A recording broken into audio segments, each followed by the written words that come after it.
Hey, welcome back to Iron Anchor Cycles. We're fresh back from Daytona and ready to get this FXR finished. So no promises that it's going to be completely done by the end of the day today or by the end of this video segment, but we are certainly going to get a lot closer to the finish line, and we are certainly going to hear this bike run today and in this video. We've got only a few things left to do. We had a list on the whiteboard over here. I lost it, but checked off a lot of things since the last video. A lot of stuff we didn't necessarily need to kind of show you going through, stuff maybe we've already done before. But I'll run through sort of where we left off in the last video and what we did off camera and where we are right now and what we're going to do today. So in the last video, obviously we got the new front end put on. That was after getting the new rear brake setup completed.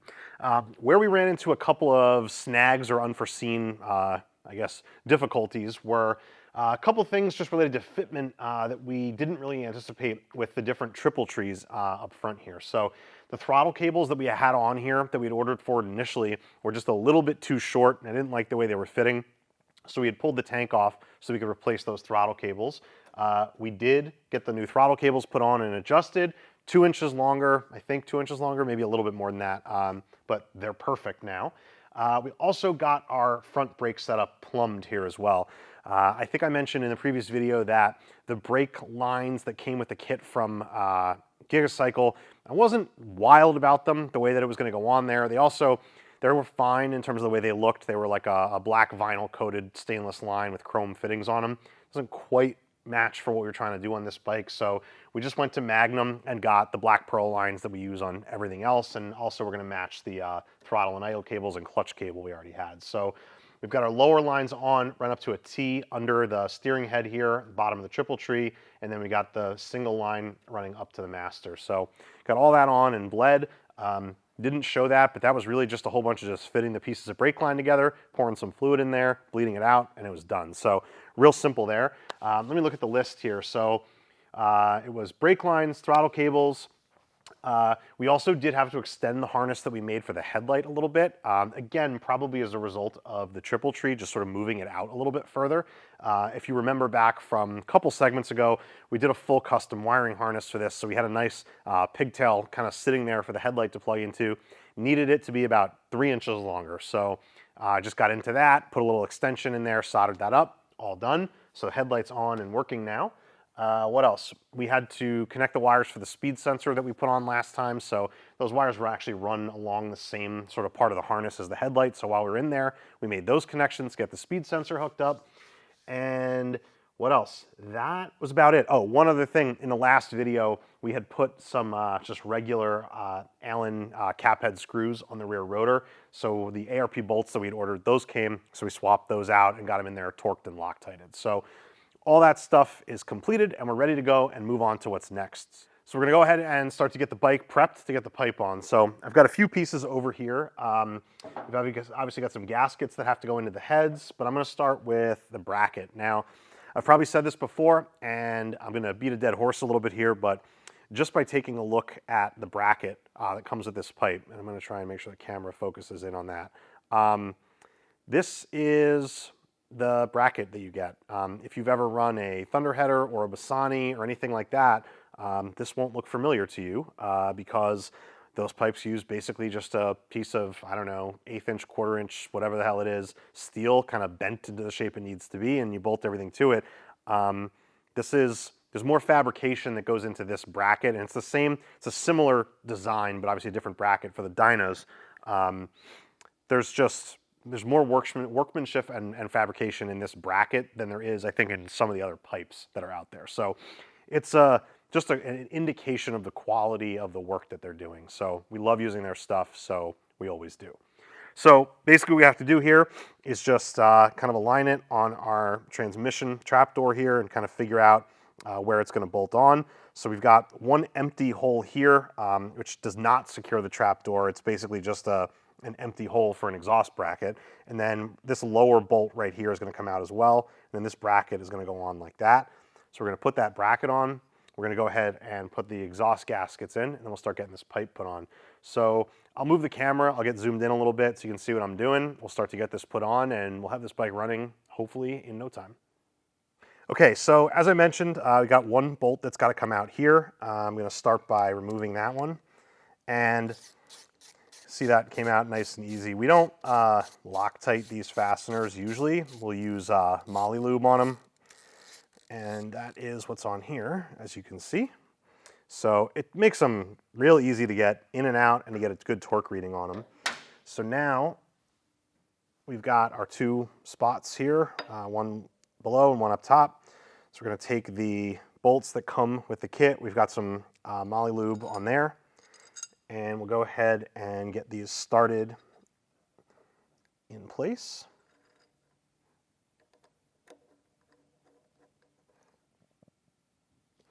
All right, so the bolt's in, tightened down, we've got our bracket in place.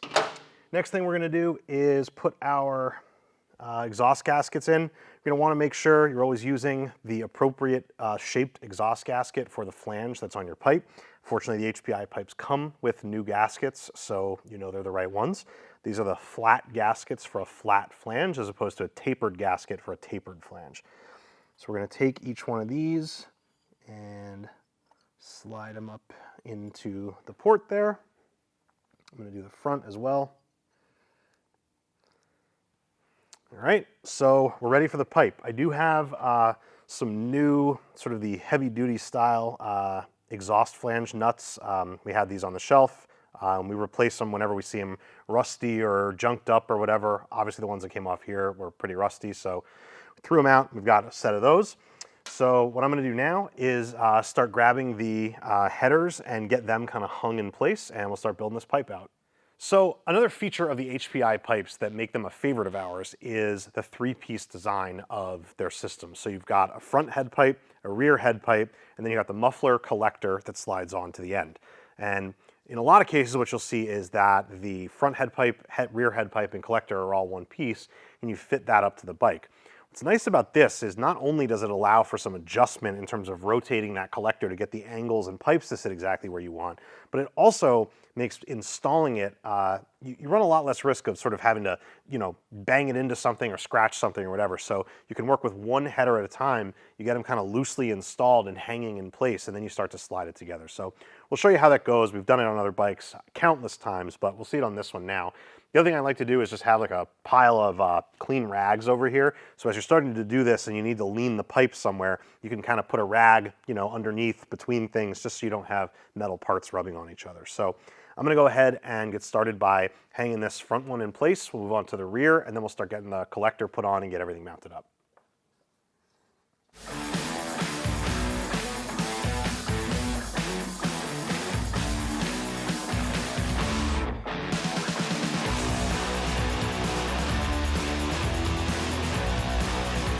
So with both the head pipes hanging in place, we'll grab the collector, get that set up, and get it put on. Okay, so the first step in getting prepped for the muffler is to get the clamp prepped and ready to go on. So the first thing you want to do is take a look at this. It's going to come from HPI with all these spacers and washers all put in the right places. You're going to have to take this apart, but they do at least show you how it goes if it's not obvious to you. And I know they get questions about this, so hopefully you pay attention before you take it apart. So basically what we're going to do is take off the nut, take off the hardware on the bottom, and pull the bolt out and take this double sort of half moon spacer out of the middle. The reason you take all that apart is we've got to spread this open a little bit so that we can get it around the muffler, and then we're going to close it back down. So I'm just going to get that open a good amount to not scratch the pipe as it goes on. So that's going to go on here. Now before I slick that on, I will show you we do go ahead and put anti-seize on the inside of these flanges here to make removal, if you ever have to do that, a little easier. So get this in the correct hand. This clamp is going to slide over here like this. Sorry, I don't have enough hands. And then I'm just going to try and bend it back closed as much as I can.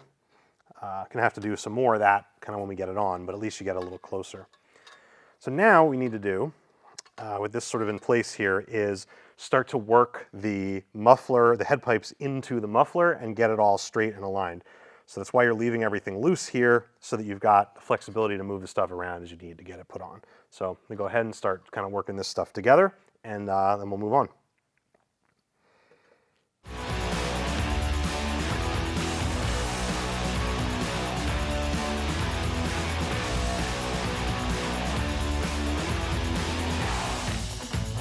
Okay, so we've got this connected now. We're not quite fully aligned yet. We still kind of have to check all of our spacing and gaps and make sure we're not contacting anywhere. And right now we are contacting a little bit right here. So we're gonna have to make some adjustments. But the next thing I wanna do is get the bolt back through and start it on here. So we're gonna start with the the bolt. It's gonna come through the clamp. In this case, it's from the bottom. On some of the other bikes, it comes from the top, but this one's gonna come from the bottom. We're gonna have our half moon guy in the middle here, the double, and then on the top, underneath the bracket here, we'll have our little single half moon piece, and then the nut and washer up on top. So I'm gonna start to run that all through, and we'll get the alignment figured out. Got the clamp kind of temporarily in place here. I couldn't get the bolt through enough to get the washer on and get the nut on, get enough threads out. But usually what happens is you can get this on, you get it tightened down, and then once you have the clamp kind of held back in place, you can kind of hold it and take the nut off, put the washer on, and get it done.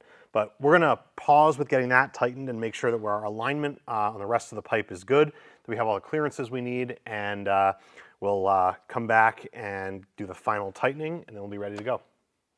All right, so with our adjustments made, we've got everything aligned and straight, got the gaps and kind of spacing how we like it. You know, I can show that on camera, I guess, but the truth is it's just a lot of kind of looking and seeing how, as you tighten things, the pipe sort of moves and shifts and pulls. You know, there are other types of pipes with a lot more, you know, complex mounting situations that you kind of have to just let it go where it wants to go. What's nice about these, again, because it's all kind of adjustable and you really only have sort of your heads and then one mounting point here, you can kind of play with it a little bit and get it to sit exactly where you want so that, you know, your spacing is correct everywhere you want it. So spent a little time doing that. We did get the washer put in under this nut and got everything else secured and tightened down. So at this point, I think we are ready to roll and fire this bike up. That said, there are two things I want to mention that I meant to mention at the beginning of the video, but I'll mention it now before we fire the bike up. First one, as always, make sure to subscribe to the channel if you haven't already. It's a big help to us, and also, of course, give the video a like if you're enjoying it. That's a huge one for us as well. Doesn't cost you anything, super helpful to us. The second thing, I want to address a couple questions that people were asking after the last video, which was, what did we do to the motor? And I think we talked about this way early on in the series, and I don't blame anybody for not remembering because it was a long time ago. But basically what we were doing with the bike and what the plan with the motor was. So the short answer is we've done nothing to the motor. The only thing we did to this motor really was put a pipe on it, put a new air cleaner on it, we rebuilt the carb, and it's got new plugs in it. But other than that, it's bone stock. It actually still has the oil in it that it had when we got it. Now, the oil looks pretty new. The guy we got it from, Brandon, I'm sure, changed the oil. That's why we're fine to leave it for a little while. But the reason we didn't do anything to this motor or the transmission, frankly, is because we're not planning on keeping this motor and transmission setup in this bike. That is the next phase of this bike. Now, that phase was supposed to be happening this winter, and this phase was supposed to be happening last winter, but we all know that story at this point. So what we're planning to do with the bike is, now that we're gonna get it running, we're gonna get the carb dialed in, make sure it's running good, and we're gonna kind of ride it as is for this season here in New York. It's not gonna be the fastest bike we have by any stretch of the imagination, but really wanna shake it down, see what we like, see if there's anything we don't like, and be ready when we come to tear this bike down again next winter to put a new motor in it, that we know everything that we may or may not want to address. So it kind of gives us a nice full season of shakedown, if you will, before we do the motor. Now, what are we doing with the motor? We do a lot of motor builds and, you know, pulling things out and doing customized stuff here. This one, we're not doing that at all. We're going to S&S, we're getting a crate motor, putting a V111 and a Baker transmission in this bike.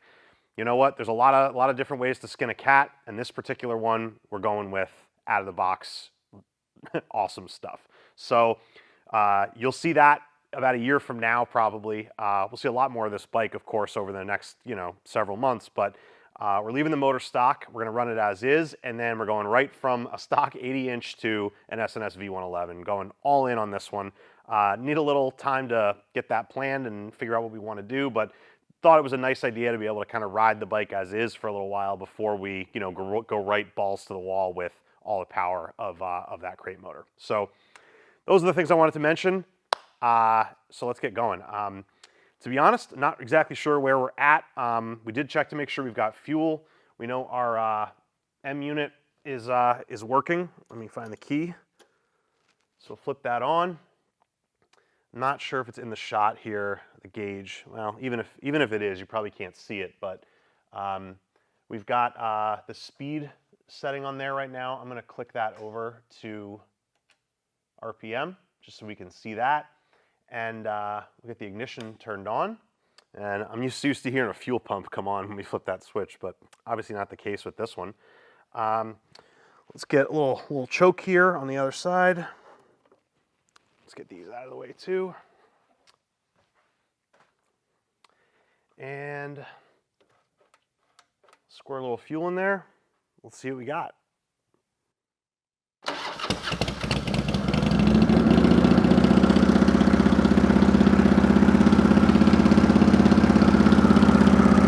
Yep, that's what we like to hear, right there.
All right, well, I don't know about you all, but I've been waiting for that for a long, long time with this bike. Obviously fired right up, got no complaints about any of that. Honestly, the carburetor settings seem to be pretty decent at the moment to begin with. Obviously, we'll dial it in a little bit, just make sure we're good.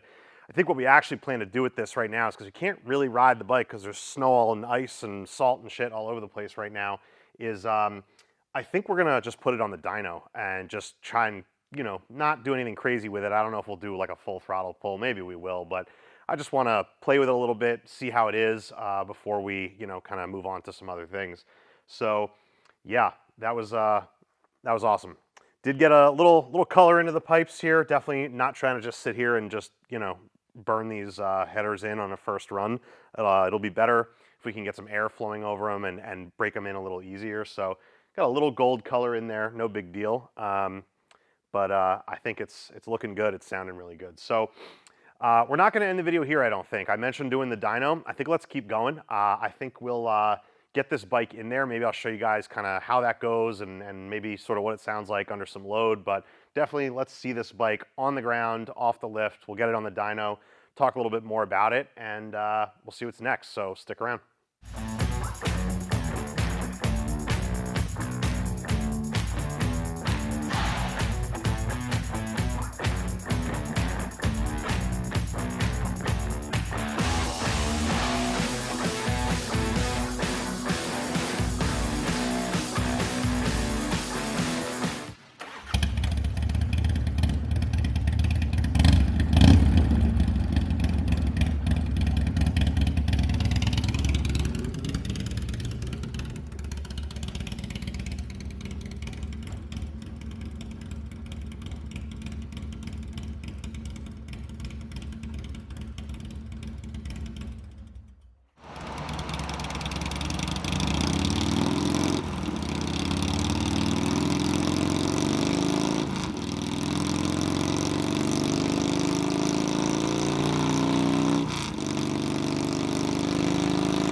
So with the dyno finished, we got the bike back on the floor and we are just about ready to call this bike done. Just want to talk a little bit about where we are, I guess. What we were doing up there on the dyno was maybe a little bit different than what we do on other builds where we've built a motor and we're trying to, tune, particularly with fuel injection. In this case, we're really just trying to get a sense of how healthy this motor was, see how it ran, make some little adjustments on the carburetor as needed. It runs really great, super strong. We did do a full throttle pull just to kind of see where our baseline power numbers are. Not really going to get into that right now because it's not super important for this build because all we've got here is a stock 80-inch motor, so we don't really care what the power numbers are. The idea was really just to make sure that the bike was going to run right, which it does. So a couple of things we checked there. Wanted to make sure we didn't have any exhaust or intake leaks, which we don't. Wanted to make sure our charging system was working, which it is, and really just kind of get a sense that everything was going to go as we assumed that it would, which it did. So we're going to call that good and ready to take this bike out on the road. So still a little bit of snow and salt and whatever out there, so not quite ready to do that today, but probably in the next couple of days we'll get it out on the road and see how she rides. So basically, like I said, we're pretty much done at this point. Now, I mentioned a little earlier, we've got another phase of this project planned to do probably next year, and that's going to get into our engine and transmission. But for now, we've got everything else on this bike finished that we want to have finished. And I don't know about you, but it's been a while, but I am super, super pleased with how this came out. It's just really a killer, classic-looking FXR. One of maybe my actual #1 favorite paint set on it. We've got a whole bunch of great parts on it. It looks good, it's going to handle good, and one of these days it's going to make a good power number. So with that being said, I think that's it for us on this one. So we're going to call this series complete, and hopefully we'll see you guys next time for another build, another series, another project we're going to get into. So if you're not subscribed, make sure to get subscribed so we see you next time. Thanks.